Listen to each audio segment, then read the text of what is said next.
Hello friends, welcome to my channel. இந்த வீடியோவில் நம்ம ரொம்பவே சூப்பரான சிக்கன் பிரியாணி ரெசிபி தான் எப்படி செய்யுதுன்னு பார்க்க போகிறோம். மசாலா எல்லாமே ஹோம்மேடாக ரெடி பண்ணி செஞ்சுருப்பேன். ஸோ வீடியோ ஸ்கிப் பண்ணாமல் ஃபுல்லாக பாருங்கள். நீங்களும் ஒன்ஸ் இந்த மாதிரி ட்ரை பண்ணி பாருங்கள். ஸ்டவ் ஆன் பண்ணி ஒரு கடாய் வச்சுக்கோங்க. இதில் கொஞ்சம் போல் ஆயில் சேர்த்துட்டு 1 ஸ்பூன் போல் சோம்பு, 2 ஸ்பூன் கொத்தமல்லி, 1/2 ஸ்பூன் மிளகு, 4 ஏலக்காய், ஒரு 2 மராத்தி மொட்டு, 1 இன்ச் அளவுக்கு பட்டை, 2 ஸ்டார் அனீஸ் சேர்த்து வறுத்துக்கோங்க. இது லைட்டாக கலர் சேஞ்ச் ஆனதும் இது கூட 2 பிரிஞ்சி இலை, கல்பாசி 1 ஸ்பூன் அளவுக்கு, இது கூடயே 1 ஸ்பூன் அளவுக்கு ரோஜா இதழ் எல்லாத்தையுமே சேர்த்துட்டு 1 நிமிஷம் போல் வதக்கிட்டு நம்ம ஸ்டவ் ஆஃப் பண்ணிக்கலாம். இந்த மசாலா வறுக்கும் போது ஸ்டவ்வை லோ ஃப்ளேமில் வச்சு வறுத்துக்கோங்க. நம்ம ஆயிலில் வறுத்து செய்யும் போது டேஸ்ட் வைஸ் ரொம்பவே சூப்பராக இருக்கும். கட்டாயமாக ஒன்ஸ் இந்த மாதிரி மசாலா ரெடி பண்ணி செஞ்சு பாருங்கள். திரும்ப திரும்ப இதே மாதிரி தான் செய்வீங்க, அவ்வளோ சூப்பராக இருக்கும்.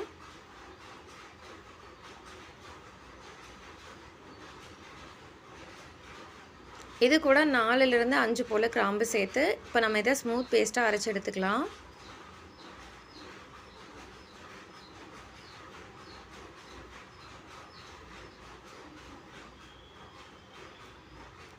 அடுத்தது இந்த மசாலா அரைச்ச மிக்சிங் பவுல்லையே இஞ்சி பூண்டு பேஸ்ட் நம்ம ரெடி பண்ணிக்கலாம். இஞ்சி பூண்டு அதாவது 75 கிராம் அளவுக்கு இஞ்சியும் 150 கிராம் அளவுக்கு பூண்டு எடுத்திருக்கேன். இது கூட ஒரு கைப்பிடி அளவுக்கு புதினா இலைகள் சேர்த்துக்கலாம். புதினா இலைகளை நல்லா வாஷ் பண்ணிவிட்டு சேர்த்துக்கோங்க. இது கூட பச்சை மிளகாய் சேர்த்து அரைக்கணும்னா அரைச்சிக்கோங்க. டேஸ்ட் வைஸ் ரொம்பவே சூப்பராக இருக்கும். இப்போ நம்ம மசாலா வறுத்த அதே கடாயில் ஒரு 50 கிராம் அளவுக்கு எண்ணெய், 50 கிராம் அளவுக்கு நெய் சேர்த்துக்கலாம். இது கூட 2 பெரிய வெங்காயத்தை பொடியாக கட் பண்ணிவிட்டு சேர்த்துருக்கேன். இதை நல்லா வறுத்து எடுத்துக்கோங்க. காரத்துக்கு ஏற்ப பச்சை மிளகாய் சேர்த்துக்கோங்க. வெங்காயம் நல்லா கலர் சேஞ்ச் ஆகி வரணும், அந்த அளவுக்கு நம்ம வறுத்து எடுத்துக்கலாம்.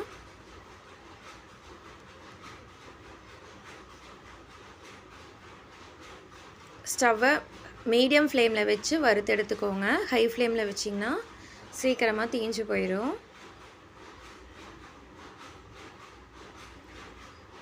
கொஞ்சம் போல் உப்பு சேர்த்துக்கலாம், சீக்கிரமாக வதங்கி வரும். அடுத்தது இப்போ நம்ம ரெடி பண்ணி வச்சுருந்தோம்ல மசால், அதில் 3 ஸ்பூன் அளவுக்கு சேர்த்துக்கோங்க. இது கூடயே நீங்கள் வரமிளகாய் தூள் சேர்க்கறதுக்கு விருப்பம் இருந்தால் சேர்த்துக்கோங்க. நல்ல கலரிங் கொடுக்கும் வரமிளகாய் தூள் சேர்த்திங்க அப்படின்னா.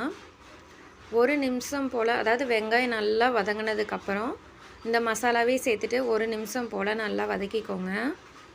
மசாலாவோட பச்சை வாசனை போகட்டும்.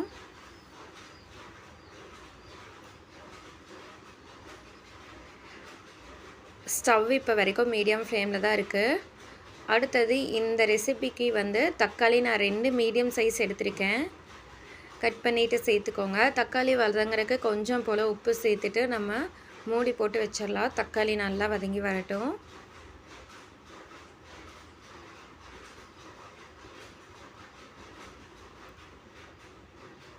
பாருங்கள், தக்காளி நல்லா வதங்கி வந்துருச்சு. இப்போ நம்ம ரெடி பண்ணி வச்சுருந்த புதினா பேஸ்ட்டு, இஞ்சி பூண்டு எல்லாம் இருக்குல்லங்களா, அது எல்லாத்தையும் சேர்த்துட்டு நம்ம வதக்கிக்கலாம். இதோட பச்சை வாசனை போகட்டும்.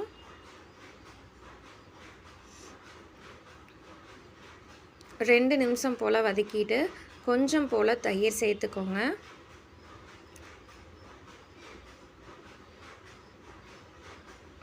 மசாலா எல்லாமே பச்சை வாசனை போய் எண்ணெய் தனியாக பிரிஞ்சு வரட்டும்.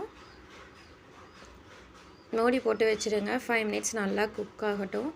ஒரு 2 நிமிஷத்துக்கு ஒருக்கா இந்த மாதிரி ஒன்ஸ் நல்லா மிக்ஸ் பண்ணி கொடுங்க.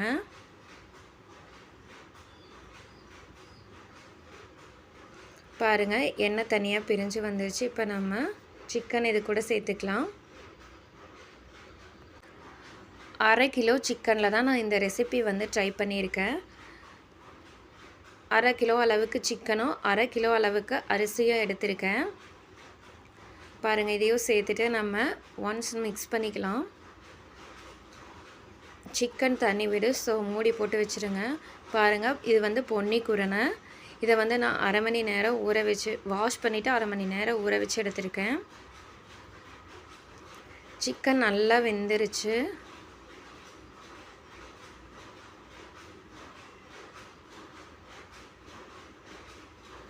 எல்லாத்தையும் நல்லா மிக்ஸ் பண்ணிக்கோங்க.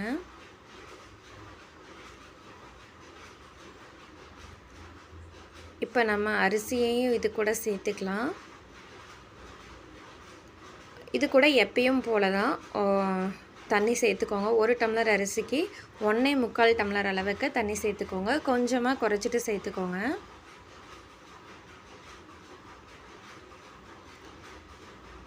ரெண்டு டம்ளர் அரிசிக்கு நான் வந்து 4 டம்ளர் அளவுக்கு தண்ணி சேர்த்துருக்கேன்.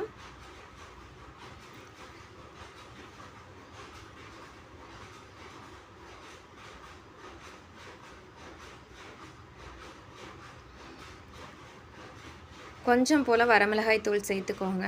ஒரு கைப்பிடி அளவுக்கு புதினா இலைகள் சேர்த்துக்கோங்க. குக்கரில் வைக்கிற மாதிரி இருந்துச்சு அப்படின்னா 1 டம்ளர் அரிசிக்கு 1.25 டம்ளர் அளவுக்கு தண்ணி சேர்த்துக்கோங்க. நான் இது வந்து இந்த மாதிரி பாட்டில் செய்கிறேன். ஸோ வந்து 4.5 டம்ளர் அளவுக்கு தண்ணி சேர்த்துக்கிட்டேன். நமக்கு வெந்து வர்றதுக்கு கரெக்டாக இருக்கும். இப்போ நம்ம ரெடி பண்ணி வச்ச மசாலாவில் இன்னும் 2 ஸ்பூன் வந்து இது கூட ஆட் பண்ணிவிட்டு எல்லாத்தையும் ஒன்ஸ் நல்லா மிக்ஸ் பண்ணிவிட்டு உப்பு கூட குறைய இருந்ததுன்னா செக் பண்ணிவிட்டு சேர்த்துக்கோங்க. 5 மினிட்ஸ் போல் ஸ்டவ்வை ஹை ஃப்ளேமில் வச்சுக்கோங்க.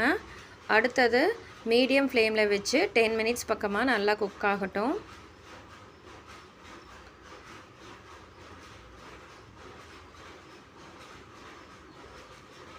இடையிடையில இந்த மாதிரி மிக்ஸ் பண்ணிக்கோங்க. அப்போ தான் அடி பிடிக்காமல் இருக்கும்.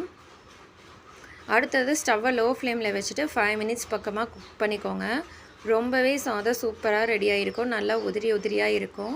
கட்டாயமாக நீங்களும் ஒன்ஸ் இந்த மாதிரி செஞ்சு பாருங்கள். டேஸ்ட் வைஸ் அவ்வளோ சூப்பராக இருக்கும். ட்ரை பண்ணி பார்த்துட்டு மறக்காமல் எப்படி இருந்ததுன்னு சொல்லுங்கள்.